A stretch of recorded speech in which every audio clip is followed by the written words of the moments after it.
all those responsible will be brought to justice. Ayodhya को उड़ाने की साजिश, लेकिन भारत नहीं झुका। आतंकियों के निशाने पर धर्म नगरी अयोध्या और धर्म नगरी वाराणसी भी थी। के मंदिर, धार्मिक स्थल टारगेट पर थे, खास तौर पर अयोध्या और वाराणसी। सोचिए, अगर एक चूक हो जाती तो आज अयोध्या की पवित्र धरती पर जश्न नहीं मातम होता।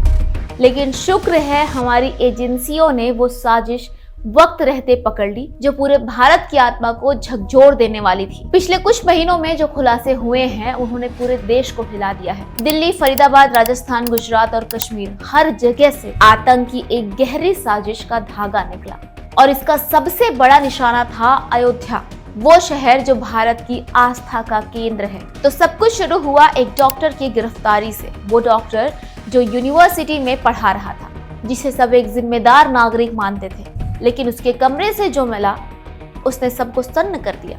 केमिकल्स, इलेक्ट्रॉनिक सर्किट, टाइमर और भारी मात्रा में अमोनियम नाइट्रेट। बाद में पता चला ये सब एक बड़े आतंकी मॉड्यूल का हिस्सा था जो विदेशी हैंडलर्स के इशारे पर काम कर रहा था। इन हैंडलर्स में एक का कोड नेम था उकासा, जो टर्की से इस पूरे नेटवर्क को फंडिंग और निर्देश दे रहा था। लक्ष्य तय किया गया था भारत में धार्मिक तनाव फैलाना, भीड़ भाड़ वाले इलाकों में धमाके करना और देश को दंगे की आग में झोंक देना। साजिश की असली कहानी अब धीरे धीरे सामने आ रही है। पता चला कि आतंकियों ने 2 तारीख तय की थी, 25 नवंबर और 6 दिसंबर। पहली तारीख जब राम मंदिर में उद्घाटन का समारोह होना था और दूसरी जब देश के प्रधानमंत्री वहां पहुंचने वाले थे। अब जरा ये प्लान सुनिए।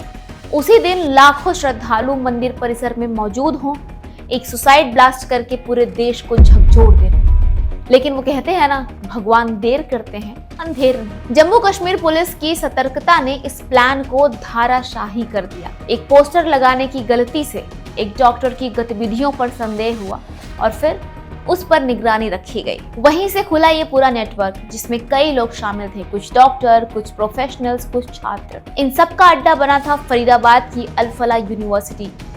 नाम था यूनिवर्सिटी, पर काम चल रहा था रिक्रूटमेंट और विस्फोटक इकट्ठा करने का। पास के लोगों ने जब देखा कि बोरी बोरी भर के ये लोग कुछ ला रहे हैं, तो जवाब मिला खाद ला रहे हैं। लेकिन साफ तौर पर वो खाद नहीं, विस्फोटक सामग्री थी। एजेंसियों ने जब छापा मारा तो 3000 किलो से ज्यादा एक्सप्लोजिव्स मिले। 3000 किलो, समझ रहे हैं? इतना बारूद अगर इस्तेमाल हो जाता तो सिर्फ एक शहर नहीं, कई शहरों का नक्शा बदल जाता। जांच में ये भी सामने आया कि कुछ महीने पहले दिल्ली में जो ब्लास्ट हुआ था वो भी इसी नेटवर्क से जुड़ा था। उसी ब्लास्ट में मारे गए एक व्यक्ति का नाम सामने आया, डॉक्टर उमर।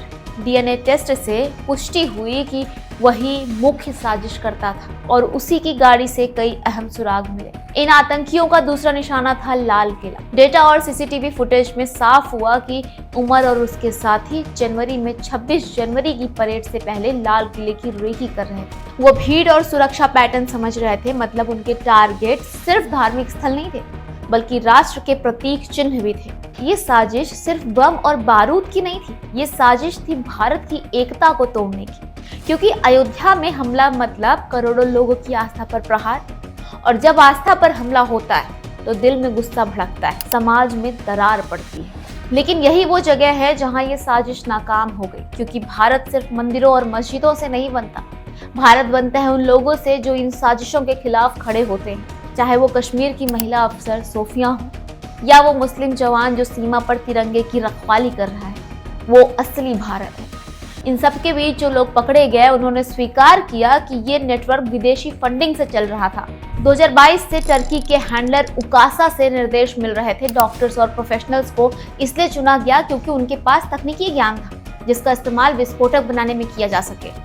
आज ये साजिश तो नाकाम हो गई है, लेकिन खतरा खत्म नहीं हुआ, क्योंकि जो सोच इन घटनाओं के पीछे है वो अभी भी इंटरनेट और प्रचार तंत्र में जिंदा है। सोशल मीडिया पर झूठ फैलाकर, लोगों को बांटकर नफरत का माहौल बनाना, यही इनका असली एजेंडा है। इसलिए जरूरत है कि हम सब सतर्क रहें। अगर आसपास कुछ संदिग्ध दिखे तो रिपोर्ट करें। अगर कोई भड़काऊ पोस्ट दिखे, उसे फैलाने से पहले सोचें।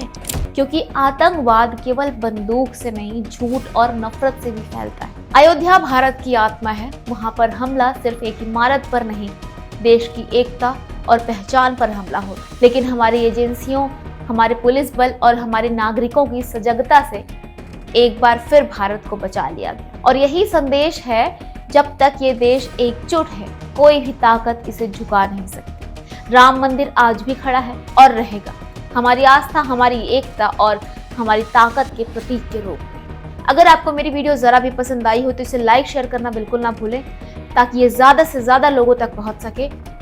ऐसी ही और इन्फॉर्मेटिव वीडियो के लिए हमारे चैनल को प्लीज सब्सक्राइब करें। मुझे आपके सपोर्ट की बहुत जरूरत हो। जय हिंद, जय श्री राम।